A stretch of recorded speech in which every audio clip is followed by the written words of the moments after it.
देवेंद्र जी नमस्कार, कार्यक्रम में स्वागत है आपका। और अब बड़े क्रिटिकल फेज में अप्रैल की सीरीज बहुत स्ट्रांग नोट पे हमने पहले ही दिन नया हाई क्रिएट किया, अर्निंग सीजन स्टार्ट होता हुआ। लेकिन सबसे पहले एक विषय जो है वो है आईटी की अंडर परफॉर्मेंस। पूरा बाजार ठीक ठाक करता हुआ मेटल्स को देख लीजिए, एफएमसीजी को देख लीजिए आप, और बैंकिंग को देख लीजिए। एक का दुक्का इशू है, बट आईटी बहुत दिक्कत में है इस वक्त, स्पेशली एसेंशियल के रेवेन्यू गाइडेंस कराने के बाद। Large cap IT, Infosys witnessing maximum shorting. आपका आईटी पे देवेंद्र इस वक्त व्यू क्या है? I think overall view negative नहीं है, but at the same time stock price point of view, stock market के अंदर प्राइस पॉइंट ऑफ व्यू से देखा जाए तो काफी हद तक मार्केट के प्राइस जो कंपनी ने एस्टिमेट दिए हैं, प्रोजेक्शंस दिए, उसके साथ में आई थिंक ऑलरेडी एडजस्ट हो चुके हैं, which means I think the market has already moved in the price to perfection manner for most of the front line IT companies.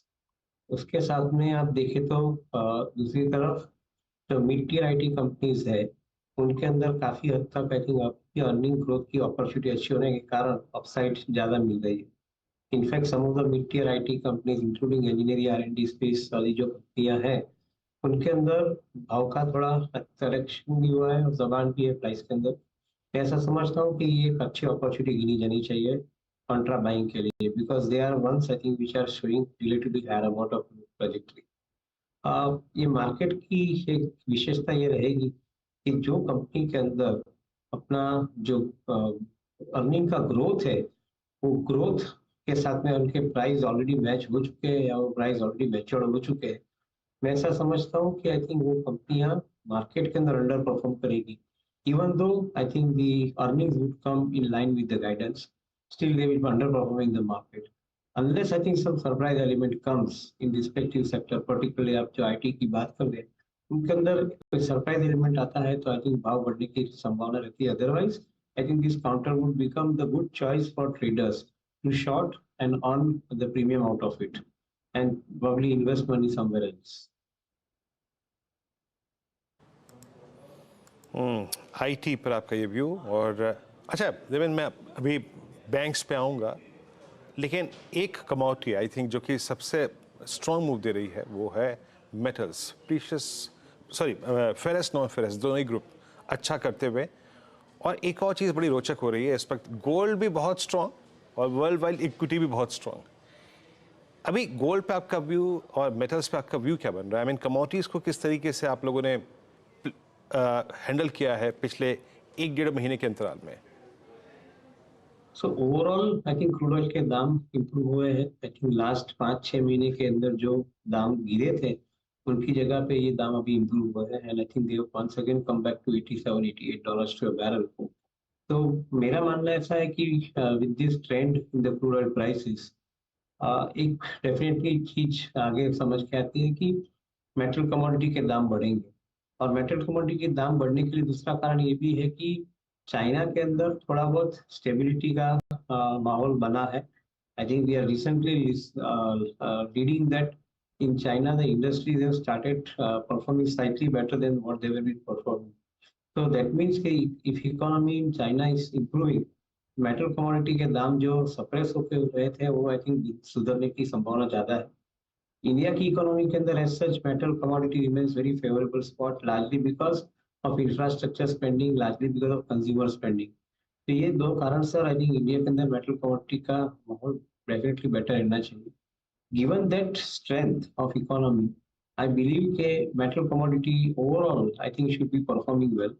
And maybe I think we are entering into one of the very long bull cycle for the metal commodity as a whole, largely because of the reasons which I have explained. So थोड़ा बहुत बीच में correction आता है तो that would be a buy opportunity, but overall view positive है metal commodity view. कि commodities की बात हो ही रही है, कुछ ही देर पहले वो कोजेंसिस के हवाले से अपडेट आ रहा था कि अक्रॉस द कंट्री करीब 80 रुपए प्रति बोरी सीमेंट प्राइसेस में एक पिकअप देखने को मिला है। उससे पहले आज हम दोपहर में बातचीत कर रहे थे बमन ईरानी से, कीस्टोन डेवलपर्स के, और उन्होंने कहा है FY25 एक एक्स्ट्रा सॉलिड ईयर रहेगा, स्पेशली मुंबई के रियल एस्टेट मार्केट में। और दूसरी कंपनियां भी काफ़ी ज़्यादा ऑप्टिमिस्टिक हैं सेल्स को लेकर, प्रोजेक्ट पाइपलाइन जो उभर कर आ रही हैं। देवेन, आपका स्टांस क्या रहेगा real estate stocks versus the ancillary play, जिसमें आप सीमेंट, टाइल, पाइप कंपनियों को भी शायद जोड़कर देख सकते हैं? So yeah, Arshada, I think the building material space as a whole definitely I think remains absolutely very positive and convincing. ध्यान ये रखना है कि मिड साइज कंपनीज है उनके अंदर वैल्यूएशन स्ट्रेच ना हो. अगर वैल्यूएशन स्ट्रेच नहीं है तो definitely I think they make more sense to add them into the portfolio. We remain distinctly positive about the businesses in wires and cables. वहाँ पे हमें एक अच्छी संभावना दिखती है because of commercial as well as the residential real estate along with infrastructure. I believe that I think wires and cables as a space I think will remain absolutely very much in demand. So within building material space, this particular area looks I think reasonably interesting. Cement commodity के अंदर overall view is positive. However, हमारा ऐसा मानना है कि post election government will swing into action and probably if the prices go out of control they will force the companies to bring down the prices. So ये एक थोड़ी challenge हो सकती है because when government intervention comes, the commodity goes I think very badly, goes down very badly. तो वो एक चीज के ऊपर थोड़ा हमें confidence नहीं है. But overall, I think other building material segment companies they should remain reasonably good, provided the valuations are not stretched. They should perform well in the market as well.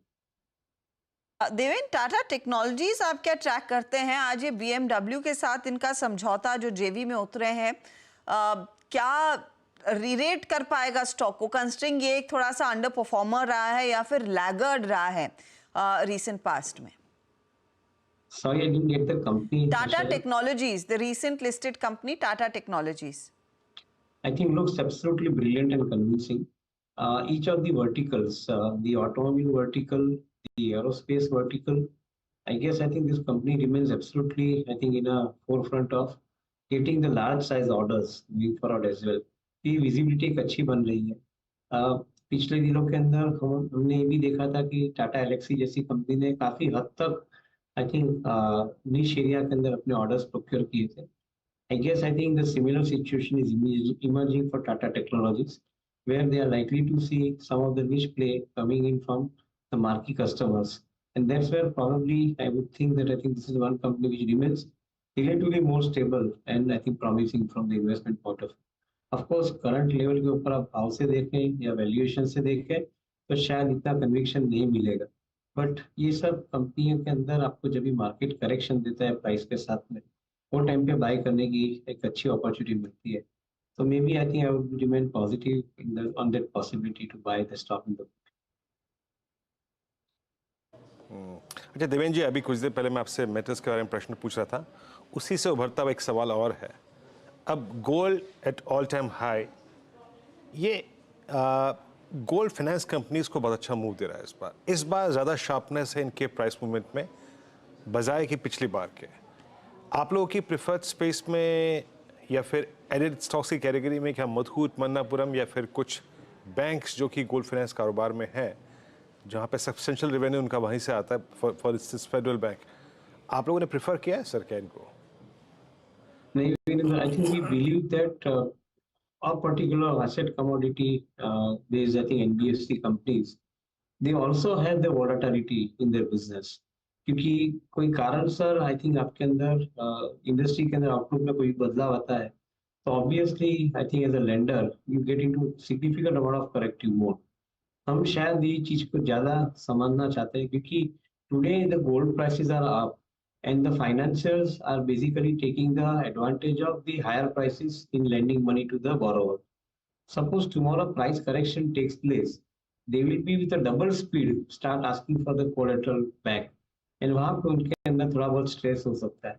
In fact I think it is very interesting that if you go and see the operating environment of gold finance companies, probably the collection mechanism that they have employed, they work absolutely very scary actually at times, because the way in which I think the poor fellows would come back to जो अपने funds उन्होंने repay करने हैं उनके लिए वापस company के पास आते हैं, वो समय के अंदर आई थिंक जो ट्रैक्शन हो जाता है कंपनी के अंदर, आई थिंक फ्रिक्शन हो जाता है कंपनी के अंदर रिकवरी के लिए, वो एक काफी हद तक नर्वस सिचुएशन क्रिएट करता है. तो हम लोग शायद ये चीज के ऊपर ज्यादा ध्यान देते हैं We believe that I think overall your portfolio should have NBFC, of course, but your preference would be to stay with the retail finance, because retail finance के अंदर जो कंज्यूमर के साथ में जो बिजनेस जुड़ा हुआ है, उसके अंदर ये कंपनियां बजाज फाइनेंस जैसी कंपनियां, पूनावाला फुटप्रॉप जैसी कंपनियां हैं, उनके अंदर एक रीजनेबली स्ट्रॉन्ग मोमेंटम बनने का एक संभावना रहती है.